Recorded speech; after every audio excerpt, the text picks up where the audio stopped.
ابلیس کے ٹاپک پہ، ابلیس، اینجلز، آدم علیہ السلام کے ٹاپک پہ ایک ڈیٹیل میرا 1 گھنٹے کا لیکچر، 1.5 گھنٹے کا لیکچر گزر چکا کافی پہلے، کئی مہینے پہلے، جس میں وہ جو واقعہ تھا اس کو ڈیٹیل سے کور کیا تھا، سجدہ والا واقعہ تھا، سجدہ کا کیا مطلب تھا، وغیرہ وغیرہ. بہرحال ابھی ہم اس میں نہیں جا رہے ہیں. ابھی ہم صرف یہاں پہ یہ ڈسکس کر رہے ہیں کہ ابلیس کیا فرشتہ تھا یا جن تھا، جن میں سے تھا. تو آپ اگر ایک آیت دیکھیں گے مثال کے طور پہ سورہ بقرہ کی آیت نمبر 34 یہاں پر ہے، جس میں یہ کہا گیا ہے وَإِذْ قُلْنَا لِلْمَلَائِكَةِ اسْجُدُوا لِآدَمَ فَاسْجُدُوا إِلَّا إِبْلِيسَ أَبَى وَاسْتَكْبَرَ وَكَانَ مِنَ الْكَافِرِينَ.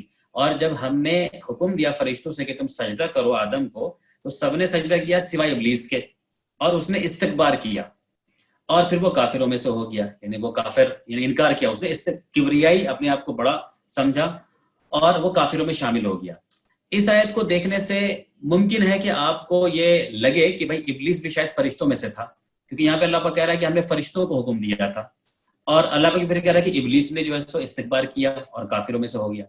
تو اگر صرف اس آیت کو دیکھیں گے تو آپ کو ایک ہو سکتا ہے یہ لگے کہ بھائی وہ ابلیس جو ہے فرشتے میں سے تھا. لیکن جب آپ اس ٹاپک پہ اور دوسری آیتوں کو دیکھیں گے تو چیز بڑی واضح ہو جائے گی، کلیئر ہو جائے گی. اب جیسے یہ سورہ کہف کی آیت نمبر 50 ہے نیچے، جس میں یہ کہا گیا ہے وَإِذْ قُلْنَا لِلْمَلَائِكَةِ اسْجُدُوا لِآدَمَ فَاسْجُدُوا إِلَّا إِبْلِيسَ كَانَ مِنَ الْجِنِّ. یہاں پہ یہ کہا گیا کہ اور ہم نے جب فرشتوں کو حکم دیا کہ سجدہ کرو آدم کو، تو سب نے سجدے کیا سوائے ابلیس کے، کانا من الجن، وہ جن میں سے تھا. اب دیکھیے وہاں اوپر کی آیت میں یہ نہیں کہا گیا تھا، یہ بہت امپورٹنٹ چیز غور کریے کہ اوپر کی آیت میں یہ نہیں کہا گیا تھا کہ ابلیس فرشتے میں سے تھا، یہ نہیں کہا گیا تھا. بس یہ کہا کہ ہم نے فرشتوں کو حکم دیا تھا، سب نے سجدہ کیا، ابلیس نے نہیں کیا. لیکن وہاں پہ وہ اسپیسیفکلی مینشن نہیں تھا کہ ابلیس جو ہے وہ فرشتوں میں سے تھا. لیکن نیچے کی آیت میں صاف طور پہ کہا جا رہا ہے کہ ابلیس جو ہے وہ جن میں سے تھا. تو اب یہ بات کلیئر ہو گئی. جب آپ دونوں آیتوں کو ملا کے پڑھیں گے تو بات یہ سمجھ میں آئے گی کہ اللہ نے جو حکم دیا تھا وہ میجورٹی تو فرشتوں کی تھی، وہاں پہ سبھی فرشتے تھے سوائے ایک کے، اور وہ ایک جو تھا ابلیس تھا جو جنوں کا ریپریزنٹیو تھا، کیونکہ وہ جن میں سے تھا. تو اب جب آپ دونوں آیتوں کو ملا کے پڑھیں گے تو یہ بات بڑی کلیئر ہو جائے گی کہ ابلیس جو ہے کانا من الجن، وہ جن تھا، وہ جن میں سے تھا. تو اللہ کی جو مخلوق ہے الگ الگ، انسان ہے، جنات ہے، فرشتے ہیں، اس میں سے جنات کا ایک ریپریزنٹیو ابلیس تھا. تو اب ابلیس اینجل ہے یا جن ہے، اس کے اوپر بڑی بحثیں چلتی ہے.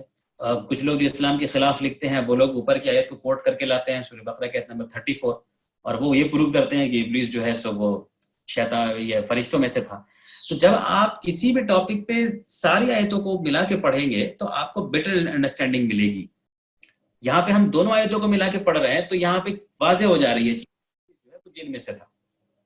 دیکھیں اس طرح اس کی مثال ایک میں دیتا ہوں آپ کو، کہ آپ جو لوگ اگر میتھمیٹکس آپ لوگوں کو یاد ہو کلاس 10th کا یا 11th کا الجبرا، جب آپ 2 ویریبل ہیں مان لیجیے آپ کے سامنے x اور y، اور کہ کوئی ایک ایکویشن ہے آپ کے سامنے، جیسے آپ نے لکھا کہ 3x + 4y = 14. اب 3x + 4y = 14 اور ایکویشن اگر ایک ہی ہو، کوئی بتا سکتا ہے کیا اس کے کتنے آنسر ہو سکتے ہیں؟ اگر ایکویشن ایک ہے 3x + 4y = 14، تو x اور y کا کتنا طرح کا آنسر پاسبل ہے، ویلیو پاسبل ہے؟ بہت سارے، شاید انفائنائٹ. مطلب کہ آپ اس میں جتنا بھی ویلیو رکھیے، آپ x کو 1 مان لیجئے تو y کا بھی کچھ ویلیو نکل آئے گا، x کو 2 مان لیجئے y کا کچھ اور ویلیو نکلے گا، x کو -1 مانیے، x کو 0 مانیے، تو انفیکٹ انفائنائٹ نمبرز آنسر آ جائیں گے. تو کہنے کا مطلب یہ ہے کہ یہاں پہ x اور y کے آنسر کا جو رینج ہوگا نا وہ بڑا لمبا ہوگا، بہت چوڑا ہوگا، یعنی اس کا رینج بہت بڑا ہوگا. لیکن اگر آپ ایک اور ایکویشن لکھ دیں، اگر ٹھیک ہے نا، آپ نے ایک اور ایکویشن لکھ دیا کہ 7x - 4y، ایک اور ایکویشن لکھا، اب x اور y کا کتنا ویلیو، کتنا ایک ہی سیٹ آئے گا، اس لیے کہ ایکویشن 2 ہے، ویریبل بھی 2 ہے.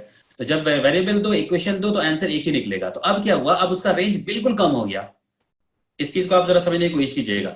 ایک ایکویشن تھا تو x اور y کی ویلیو کی کوئی لمٹ نہیں، اس کا رینج بڑا لمبا، بہت لمبا اس کا رینج ہو گیا، کچھ بھی پاسبل ہے، ویلیو کچھ بھی پاسبل ہے، 50,000 بھی پاسبل ہے، -40,000 بھی پاسبل ہے، 3.2 بھی پاسبل ہے، کچھ بھی پاسبل ہے. لیکن جب 2 ایکویشن آ گیا اور ویریبل 2 تھا تو اب رینج جو ہے آنسر کا بالکل کم ہو گیا، اب اتنی ایک ہی آنسر رہے گا. ٹھیک اسی طرح جب قرآن کی کسی ایک آیت کو جب آپ پڑھیں گے تو اس آیت میں جو ٹاپک ڈسکس ہو رہا ہے اس کے میننگ یا اس کے ڈیٹیل میں بہت ساری چیزیں ممکن ہے کہ آ سکتی ہیں، لیکن اگر کوئی دوسری ایک اور آیت آ جائے جو سملر ٹاپک کو ڈسکس کرے تو وہ کیا کرے گا, وہ اس کے رینج کو, اس میننگ کے رینج کو تھوڑا سا نیرو ڈاؤن کر دے گا اور آپ کو اور بہتر اپروپریٹ انڈرسٹینڈنگ دے گا, بیسیکلی آپ کو ایگزیکٹ انڈرسٹینڈنگ دے گا.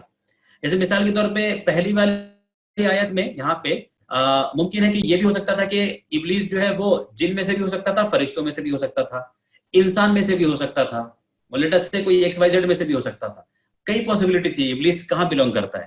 لیکن جیسے ہی دوسری آیت آ گئی سورہ کہف والی, تو اب وہ رینج سیدھے سمٹ کر کے آ گیا صرف صاف صاف جن کے اوپر, کہ اب وہ تو صرف جن ہے,